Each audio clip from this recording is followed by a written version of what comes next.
कि आपने prime minister Indira Gandhi की गाड़ी टो करा दी, वो गलत जगह पर खड़ी हुई थी और उसे टो करा दिया। तो उसके बाद क्या हुआ? कुछ आपको बोला गया कि आपने ऐसा क्यों किया या क्या हुआ उसके बाद? एज डीसीपी ट्रैफिक जब मैंने चार्ज लिया, मैंने एक पॉलिसी बनाई।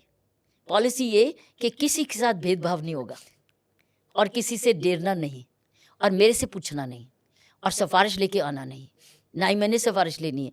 और चालान की गिनती नहीं होनी चाहिए, चाहे चालान 0 चालान हो दिल्ली में, कोई प्रॉब्लम नहीं। ट्रैफिक ठीक चलना चाहिए, लोगों को घर पहुंचाओ, लोगों को ऑफिस पहुंचाओ। सो मेरा रूल एक ही था मेरे ऑफिसर्स में, तो मुझे किसी को कहना नहीं पड़ता था। ऐसी प्राइम मिनिस्टर की गाड़ी भी रॉन्गली पार्क्ड थी, तो मेरा एक सब इंस्पेक्टर था निर्मल सिंह, उन्होंने उनको कहा कि ये गाड़ी हटाओ क्योंकि ये सारे रास्ते में कनॉट प्लेस में रुकावट कर रही है। तो उसका जानते नहीं हो ये किसकी गाड़ी है? बोले कि मुझे नहीं जानता। कहता है ये प्राइम मिनिस्टर हाउस की गाड़ी है। तो बोले कोई बात नहीं, सीधा लेके जाओ वहाँ। तो बोले अगर नहीं जाऊँ तो बोले फिर क्रेन लगेगी। लगा दी उसने क्रेन, उसने लगा दी। मेरे से नहीं पूछा, पॉलिसी थी, क्योंकि मेरे से उस रूल ये था आप मेरे से नहीं पूछेंगे, जो वीआईपी है मेरे लिए नहीं पूछेंगे। गरीब के लिए तुमने करना ही करना है, क्यों हम लोग गरीब के लिए अगर कंपैशन है, एम्पैथी है, तो उसके लिए जो कि शायद उसकी रोटी रोजी है। सो इसलिए हो गई। उसके बाद मेरे डीआईजी ने भी, जब मेरे पास श्री ए के टंडन थे, फिर मिस्टर पिले थे, उन्होंने नहीं मेरे से बात की। और उनको अगर सब आई कि किरण ने क्या कर दिया, तो बोले हम किरण से बात नहीं कर सकते, ये किरण की पॉलिसी है, हम उसके काम में इंटरफेयर नहीं करेंगे। मेरे पास अपनी सपोर्ट थी मेरे एडिशनल कमिश्नर अशोक टंडन जी की, जो अभी नहीं है, वो गुजरात काडर से हमारे दिल्ली पुलिस में आए थे। तो बात खत्म हो गई।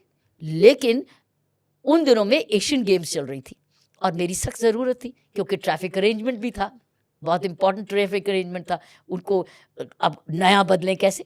तो उस वक़्त मुझे उन्होंने जैसे एशियन गेम्स ख़त्म हुई, तो जो प्राइम मिनिस्टर्स हाउस में कई प्यादे थे, ये प्यादों ने तुरंत मुझे ट्रांसफ़र करा दिया। सो सो निर्मल सिंह भी ठीक रहा, निर्मल सिंह को कोई नुकसान नहीं होने दिया। कोई ऑफिसर जिसने एक्शन लिया उन पर कोई नुकसान नहीं होने दिया, झेल लिया। मेरी फिर से ट्रांसफ़र होगी तो चलेगी। और उस वक़्त ट्रांसफ़र हुई जब मेरी सख्त ज़रूरत थी अपने आप को दिल्ली में रखने की, क्योंकि मेरी बेटी बीमार थी और किसी को नहीं मालूम था कि मैं उसकी बीमारी के बावजूद भी मैं 24-24 घंटे काम कर रही थी। किसी को नहीं मालूम था। लेकिन मैंने पहली बारी जाके अर्ज़ी लगाई कि मेरी ट्रांसफ़र को, मैं इस वक़्त नहीं जा सकती बाहर, आप चाहे कहीं और भी ट्रांसफ़र कर दो, क्योंकि मेरी बेटी को सख्त ज़रूरत है मेरी दिल्ली। वो सिर्फ़ 3-4 साल की थी, 5 साल की थी। तो उस बीमार थी, उसमें किडनी प्रॉब्लम थी उसकी, और रेगुलरली डॉक्टर के पास मेरी माँ सँभाल रही थी और मैं 24 घंटे काम करती थी।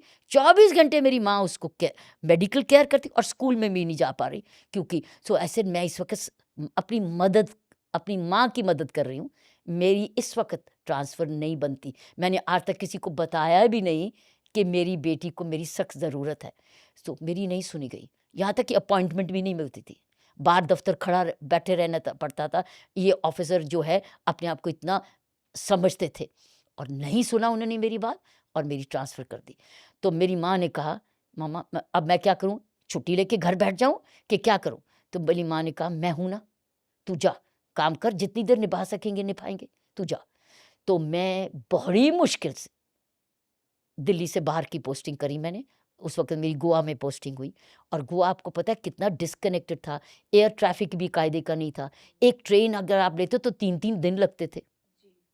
जैसे अब गोवा कनेक्टेड है, तब बहुत फ़र्क था। 3 दिन लगते थे ट्रेन, छोटी लाइन पे चलती थी वो ट्रेन, और फ्लाइट का तो मतलब ही नहीं, यहाँ होता तो वो मेरी सैलरी में आता ही ना। सो बट आपकी बेटी आपको बहुत मिस करती होगी उस वक़्त। मेरी माँ, बच्चा है ना, उसको क्या पता? जी। क्योंकि उसके पास सारा घर था, मेरे मम्मी थे, हुँ। मेरे डैडी थे, मेरी फैमिली थी, सारी सिस्टर्स थे। सो सारी फैमिली इकट्ठी थी ना, तो उसकी देखभाल कर रही थी। लेकिन फिर भी एक दिन ऐसा आया जब मेरी माँ ने कह दिया, "बेटा, अब मैं हाथ उठा रही हूँ, काफ़ी हो गया, वापस लौट जा, क्योंकि इसको हॉस्पिटलाइज़ेशन चाहिए।" तब भी मैं आपको बताना चाहती हूँ, मैंने एप्लीकेशन डाली, गोवा से छुट्टी की। मेरे आईजी ने तो रिकमेंड करके भेज दी, और वो चिट्ठी लेके बैठ गए, मेरे सेक्रेटेरिएट वाले, एप्लीकेशन चिट्ठी लेके। मेरे से और बर्दाश्त नहीं हुआ।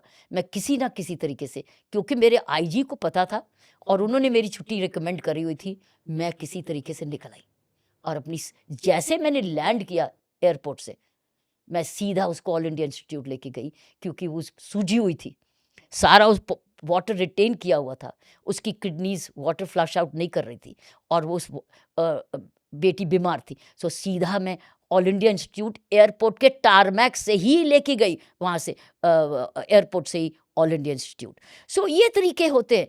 आपको बहुत कुछ झेलना पड़ता है सही काम करने के लिए, लेकिन कुदरत की मदद होती रहती है, हिम्मत आती रहती है। कभी माँ मिल जाती है तो कभी कोई और हो जाता आजकल मैम नेटफ्लिक्स पर तिहाड़ जेल पर एक सीरीज चल रही है। है हाँ, और उसकी बहुत चर्चा हो रही है। आपने आईजी प्रिजन्स रहते हुए जो काम रिफॉर्म का वहाँ पर शुरू किया, आपको लगता है कि आपके वहाँ से हटने के बाद क्या तिहाड़ जेल ने वो रिफॉर्म्स को जारी रखा या फिर तिहाड़ जेल पीछे आ गई?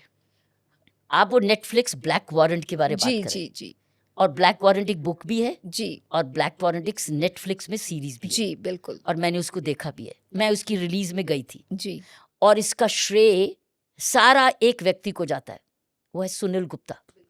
और सुनील गुप्ता मेरा डीएसपी था, डेप्यूटी सुप्रिटेंडेंट लीगल था। वो एक ही व्यक्ति था जब मैं आईजी प्रेजेंट बन के आई जिस पर मैं विश्वास कर सकती थी। उसके बाद एक और व्यक्ति आया, जयदेव सारंगी, जो मेरा डीआईजी बन के आया। अब मैं देखो उनका नाम ले रही हूँ जो कि नाम लेने लायक है।